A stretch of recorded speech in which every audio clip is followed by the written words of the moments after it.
টিউলিপের ব্যাপারে প্রধান উপদেষ্টা প্রফেসর ইউনূসের বক্তব্য রাখার পর সেটি পার্লামেন্টে বিরোধী দলে মানে কনজারভেটিভ পার্টি যেভাবে গুরুত্ব দিয়ে প্রকাশ করেছে, আপনি নিশ্চয়ই বক্তব্যটা দেখেছেন।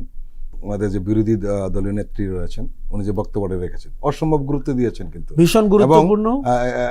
এরকমও মিডিয়া এসছে যে প্রফেসর ইউনূসের এই স্পষ্ট অবস্থানটা টিউলিপের বিদায়ের পেছনে বড় ধরনের ভূমিকা রেখেছে।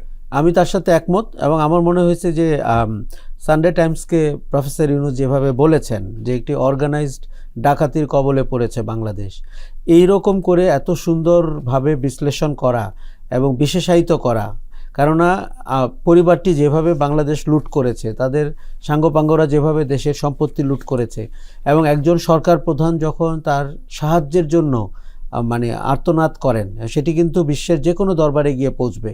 এবং উনি বলেছেন যে টিউলিপের কাছ থেকে ওই সম্পত্তি উদ্ধার করে সেটি যেন বাংলাদেশের কাছে হস্তান্তর করা হয়।